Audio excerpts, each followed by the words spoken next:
line has gotten farther and farther away from where it should be.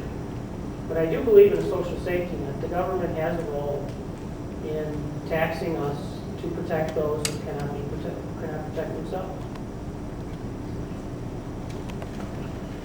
When I was president of the National Roofing Contractors Association, Hurricane Katrina hit down in New Orleans.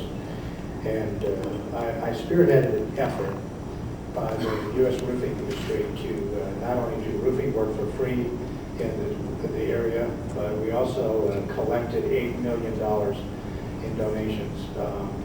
I have a tendency to trust the generosity of the American people.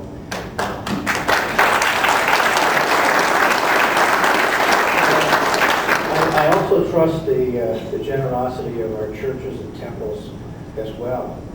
And I think originally, when government takes the burden away, we talked a little bit earlier about risk. If they take risk away, then people make poor choices. I think there's some of that can go on with being charitable. And so we have to be careful. And I listened to both Andy and Mark, and I think there's merit on both of those. But for me personally, I would prefer that we as Americans be charitable. Jim, So the give government me your mic doesn't and shut that one off. I think your battery's dying. Thank you. I would prefer that we as Americans are allowed to be charitable. And if the government wasn't taking money from you to give to somebody else, you would have that money to respond to that need.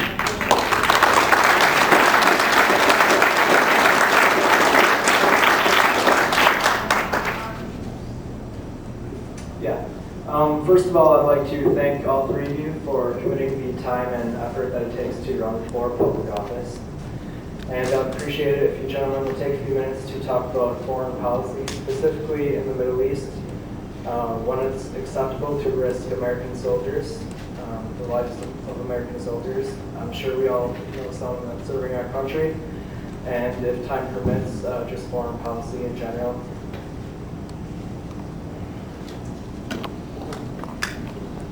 What is it acceptable to risk American soldiers' lives? Well, I think what's going on in Afghanistan, I'll use that as for 1 minute. What Vice President Cheney had to say earlier is really true. The dividend that's going on there is completely unacceptable. You risk American lives when you do nothing and you don't give them the tools and the backing for victory.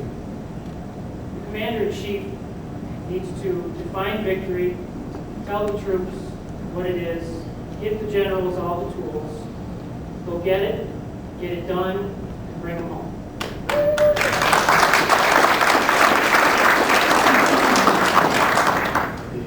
First of all, I appreciate that question. It's a very complicated question, difficult to answer. And so I apologize if my answer is inadequate.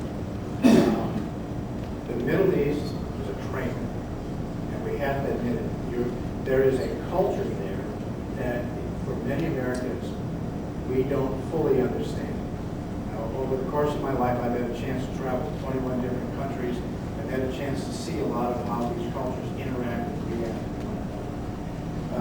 I've often heard the phrase that there can be no democracy without self-control. There can be no self-governance without self-control. And there's some truth to that. I would be very cautious in committing soldiers to the degree that a congressman can commit soldiers to anything. It's not really the role of the United States House of Representatives unless we're going to declare war on something, or we're going to fund the war. But I think that things got messed up in Iraq. I think things are messed up in Afghanistan. And my big concern right now, ladies and gentlemen, is Pakistan is the most dangerous place on this planet. You've got Al-Qaeda hiding there. You've got the Taliban fleeing there, and you have a nuclear power. And the U.S. must commit troops to that region. And I wish the president would stop messing around with this. We've got a real problem in Pakistan. And that means we have to troop up a bit in Afghanistan.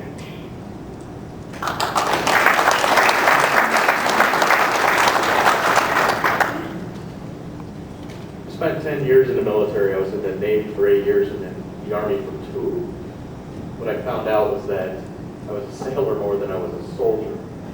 They did give me a machine gun, and I had never fired an M16 or anything, so I appreciate that effort. But when it comes right down to it, we've got a serious problem with putting our young men and our young women into harm's way, and then we cripple them with rules of engagement that cost them their lives. We do it on the border, and we do it overseas. Those have got to be fixed. The rules of engagement, either you go there to win, or you don't go at all. Yes.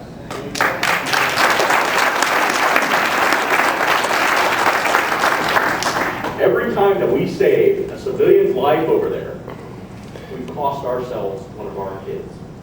The fact is either we're there or we're not there. When it comes right down to it, when do we send them? That was your question. When is it okay to risk them? It is a complicated question. It comes down to when are our national interests at stake? The argument can be made that in different situations they are or they aren't. That's the debate we've been having for 8 years. When do we send them? When it's in our national interest, when we have no other way to fix the problem, and we've got somebody who's saying that they're going to fight us. We've got to do what Teddy Roosevelt said. We've got to walk softly but carry a big stick.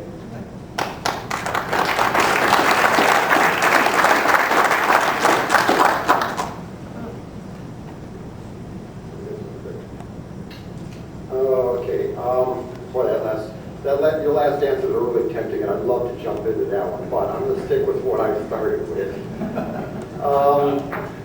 Okay, and this kind of goes, you've already answered this to some extent, but, you know, I'm very concerned. How am I going to know what you all are doing when you're on my site?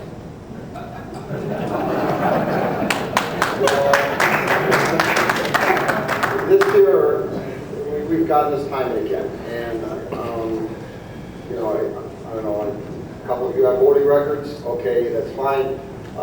That's on the local stuff, and yes, it does go, I understand quite well, being on the county board myself, that you guys should actually project up to the federal level. But my question would be, what is your primary center of reference for life, and how often do you consult it?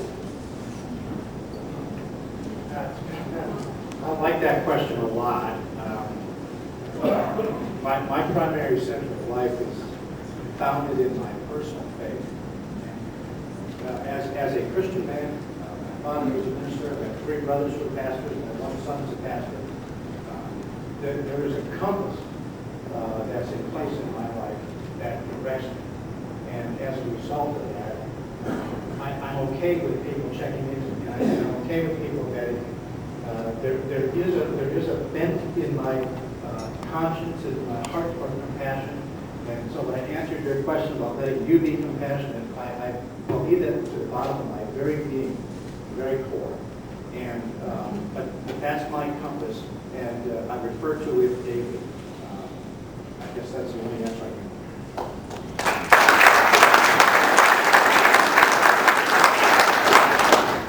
I think that's a great answer.